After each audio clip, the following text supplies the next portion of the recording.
पत्रकारिता म्हणजे काही लोकांनी दुकानदारी करून ठेवली आहे. नेते मंडळींना खुश करण्यासाठी एखाद्याच नेत्याला टार्गेट करायचं आणि त्याच्यावरतीच आपली पोळी शेकायची, असं प्रकरण सध्या घडतंय.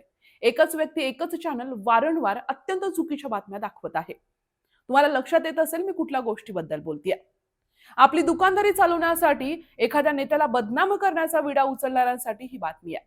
नमस्कार, मी प्रियंका पाटील शेळके. आपण पाहताय द अहिल्यानगर. सध्या महाराष्ट्रामध्ये नाशिक फाईलनं थैमान घातलंय.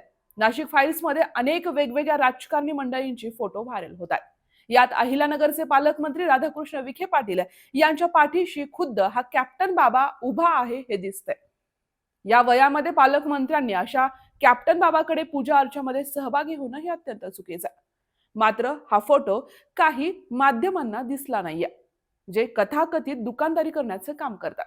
त्यांनी फक्त या ठिकाणी खासदार निलेश लंके हे आमदार असताना कधी काही रुपाली चाकणकर यांच्या वैयक्तिक कार्यक्रमामध्ये सहभागी झाले होते आणि त्या ठिकाणी हा कॅप्टन बाबा होता. तिथला व्हिडिओ उचलला आणि या ठिकाणी निलेश लंके यांना बदनाम करण्याचा विडा उचलला. मात्र त्या माध्यमाची दुकानदारी करणाऱ्यांना हे लक्षात नाही आलं.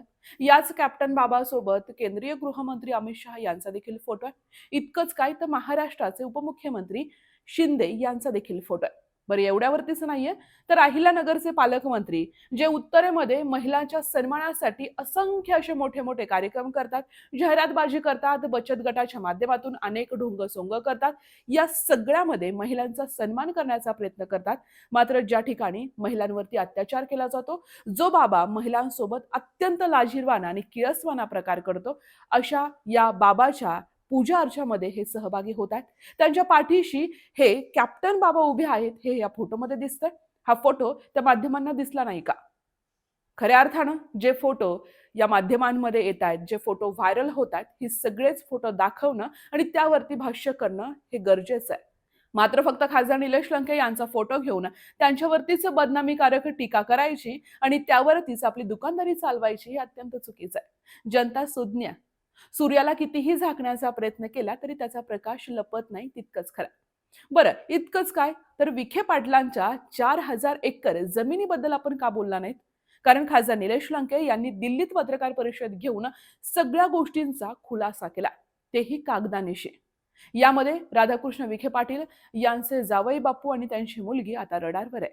अनेक आरोप त्यांच्यावरती केले जातात. हे आरोप अत्यंत गंभीर आहेत, कारण सर्वसामान्य शेतकऱ्यांच्या या जमिनी आहेत.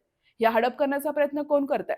सहकारच्या माध्यमातून जे काही या ठिकाणी सदस्य मंडळी होते, सहकार मधले जे काही सर्व सभासद होते, या सर्व सभासदांना लांब कुणी लोटलंय?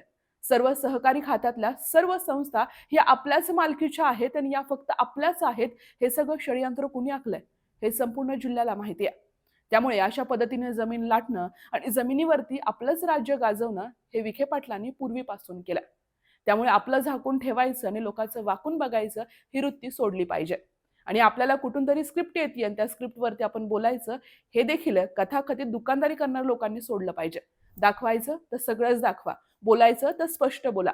मात्र एखाद्याची बदनामी करण्यासाठी कुठलंही षडयंत्र आखू नका. कधी कधी याचा पलटवार होऊ शकतो. तुर्तास इथे थांबते. धन्यवाद.